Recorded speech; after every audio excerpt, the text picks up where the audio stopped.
দেখেন দেখেন দেখেন সবাই দেখেন, আমি মিনি রাইস কুকারে চা বসাবো। সবাই দেখেন।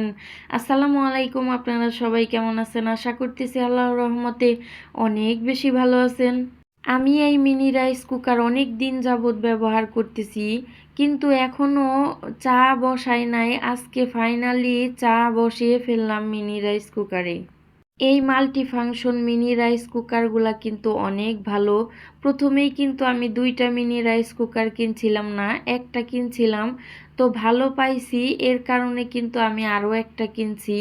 তো ইলেকট্রিক চুলায় রান্না করলে, মানে কারেন্টের চুলায় রান্না বান্না করলে সাইডে কিন্তু ফ্যান ছাইরা দিয়ে কাজ করা যায়, তখন কিন্তু অনেকটা আরাম লাগে। তো গ্যাসের চুলায় রান্না করার সময় কিন্তু ফ্যানটা ছাড়া যায় না।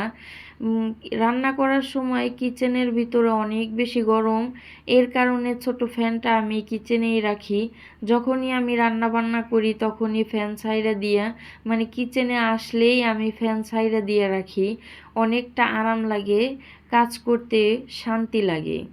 তো আমার বাচ্চাটা মাঝে মধ্যেই এই যে আমি আরেকটা মিনি রাইস কুকারে কিন্তু এই যে মানে ইয়াটা কি বলে, সাদা জাউ, পোলাওয়ের চাউল দিয়ে লবণ দিয়ে সাদা জাউটা রান্না করে দেই। আমার পিচ্চিটা কিন্তু দেখা যায় সপ্তাহে একবার করে এই সাদা জাউটা ও খায়, ও অনেক বেশি পছন্দ করে।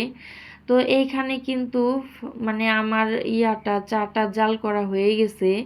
এখন আমি চাটা কিন্তু বানিয়ে ফেলতেছি দেখেন। আমি কিন্তু সকালবেলায় আরও অনেক কিছু খেয়ে নিছি। সকালে উঠেই কিন্তু চাটা আমি খাচ্ছি না, কারণ খালি পেটে চা খাওয়া ক্ষতিকর, ভালো না। চা খাইলে যেহেতু ভালো লাগে, তাই অবসর সময় একটু সুযোগ হইলে চা বানিয়ে খেয়ে ফেলি। তো এখন আমি চা বানিয়ে খাচ্ছি, একটু সাথে বিস্কিট দিয়ে খাচ্ছি। তো সবগুলা বিস্কিট কিন্তু আমি খাবো না, এখান থেকে আমার বাচ্চারাও খাবে। আমি অল্প একটু বিস্কিট খাবো এখান থেকে।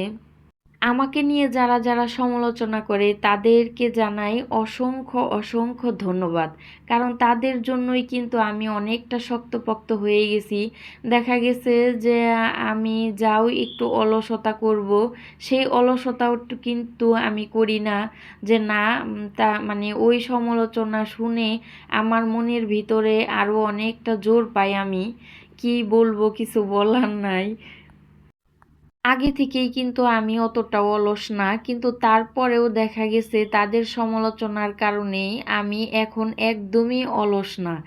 আমি যতটুকু অলস ছিলাম ততটুকু অলসতায় একদমই বাদ দিয়ে দিছি, কারণ তাদের সমালোচনায় এখন আমার মানে অনেক বাইরে গেছে, কাজকর্ম সব কিছু, বাচ্চাদের লেখাপড়া এইটা সেইটা সব কিছুই। এজন্যই তাদেরকে অসংখ্য